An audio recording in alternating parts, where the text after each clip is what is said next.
just going to show you a kettlebell workout. We should be getting into every single muscle group today. I'm going to go 30 seconds with each one. You can take it through again if you want to, but I'll only be going on either side once, and then you can take it through again if you want to. So we're going to start with a bicep curl. So grabbing a weight that you feel you can do, we're going to grab the base of the kettlebell so our palms face outwards, take it up to here and reach overhead. Now, if you're somebody at home that can't get that weight up right overhead because of sore shoulders, take it up to where you can.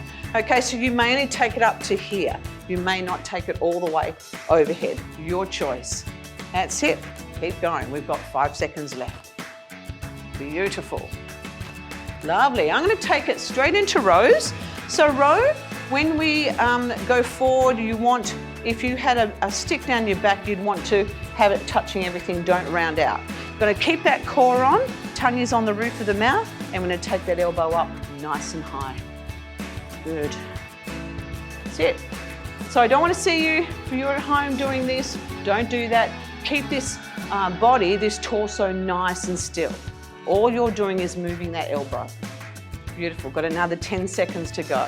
My core is on right now, and if I wasn't talking, my tongue would be behind my top teeth. Keep my neck safe. We're going to go over to the other side. Again, keeping this body nice and straight. As we hinge forward from the hips, this hand comes down to the same leg, supports myself on it, and off I go. Great. My tongue. If my tongue was in the right spot, I wouldn't be able to talk to you, because it activates the neck flexors. It means that my neck is working in a more balanced way than just using my sternocleidomastoids that run down the outside of your neck. You want to keep your neck safe. Beautiful. Great, let's do some leg work. So I'm going to do some lunges. So I'm going to take one leg out to the front, one leg out to the back. Now, if you find it hard to balance, you can hold on to a wall or a stick. Just going to take it down and up.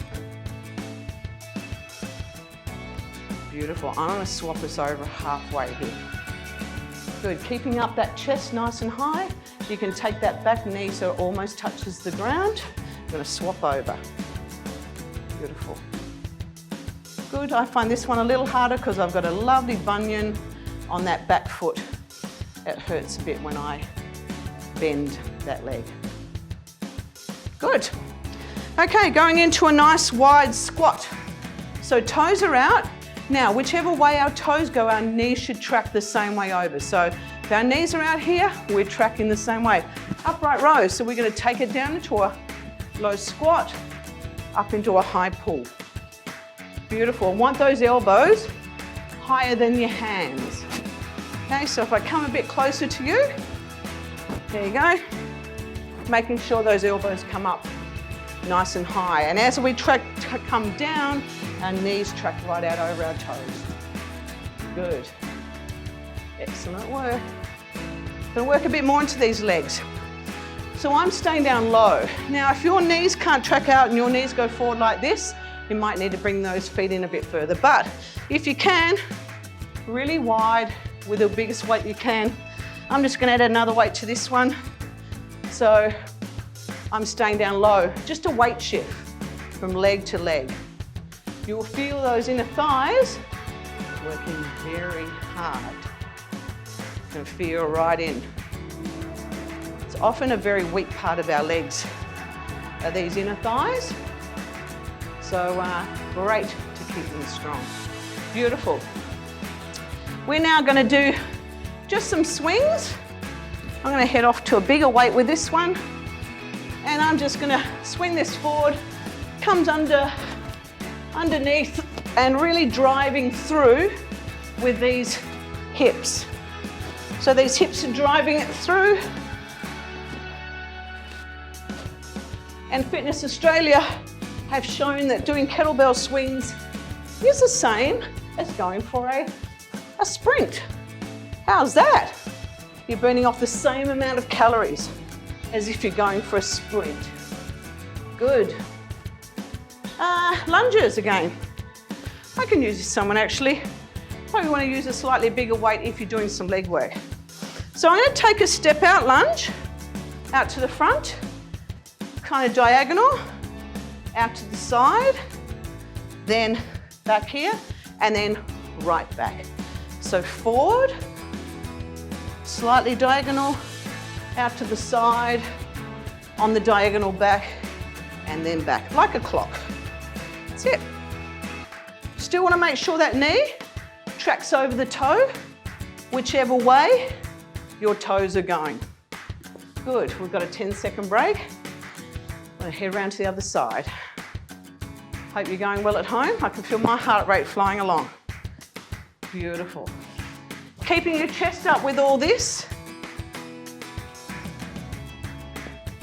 Making sure those kettlebells aren't in my way. Just move along a little bit further. Good.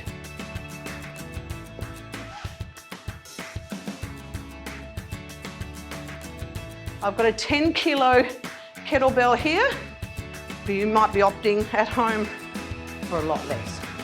Your heart rate will go flying the more harder your weight is. Great. So our next one, we're going to go on the floor. I'm going to start with a relatively light weight if you want, and I'm just going to take this just side to side. Now, if I've got a sore back, I'm going to sit upright more. But if I can, I'm going to lean back a bit further. So it's just a twist, side to side. You should feel these abdominals doing some work. Some people opt to take their legs up. I don't like that. My back is never like that, and I don't have a sore back, so I don't generally take it that way myself. Good, triceps. In on the floor, we're going to take our arms straight up and just bending back from those elbows. You'll feel these triceps doing a whole lot of work. You don't want these arms to move, so this part of your arm stays still. Great. Love doing tricep work. Feels nice to have nice strong arms as a girl.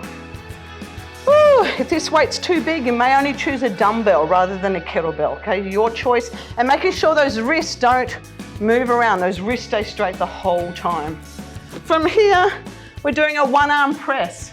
So I'm going to put my hand up through the handle, and again, my wrist is staying straight. Don't let that wrist bend. And I'm just going to take my arm out to the side. Now, I would suggest at home you start with your weaker side first, because if you did only 10 reps on your weaker side and that's all you can do, you'll only do 10 reps on your strong side so that you don't get unevenly proportioned, because you don't want your stronger side to get even strong and your weak side to stay weak. If this is too hard with your elbow out to the side, bring your elbow in here and do it from here. Your choice.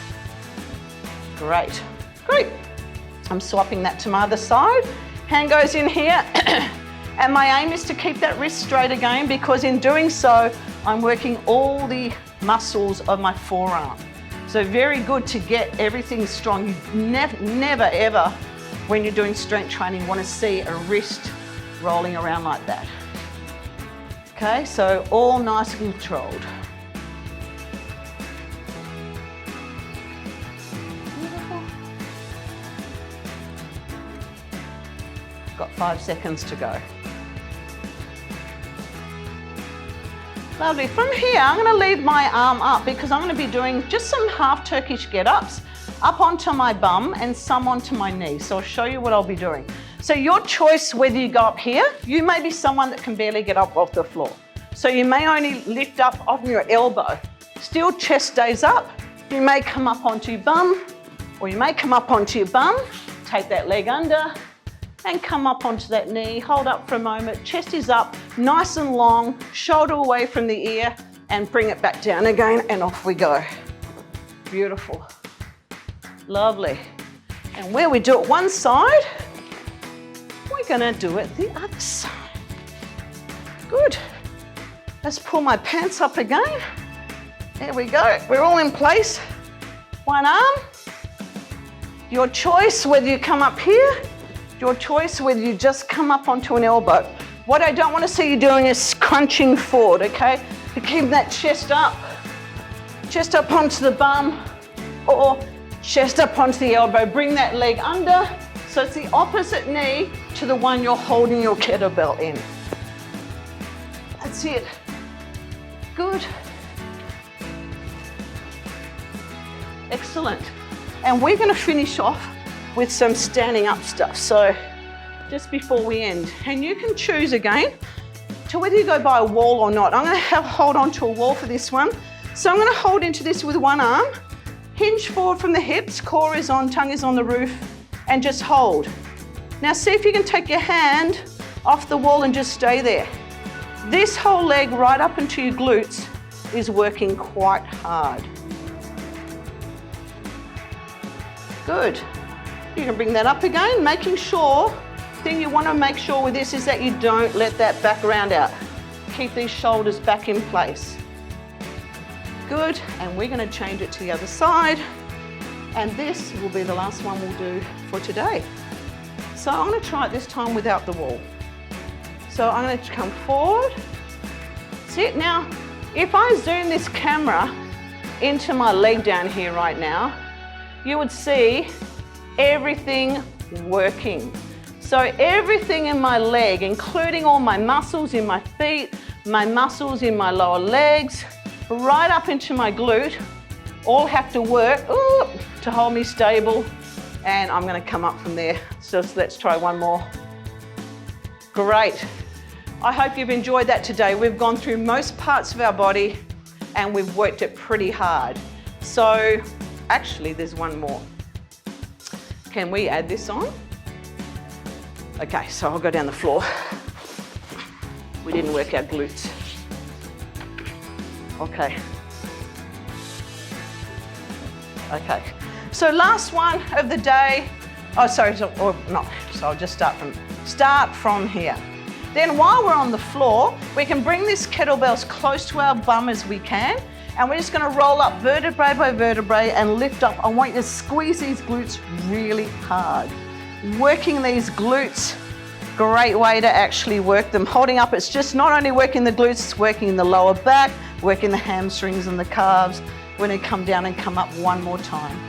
If you find that your lower back hurts a bit with this, you can put your hands under here and give yourself some support.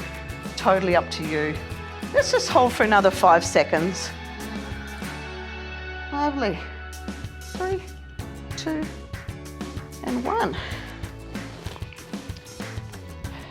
So I hope you've enjoyed this kettlebell workout today. We've gone through every body bit that I can think of, and yeah, play around with it, make it work for you. See you next time.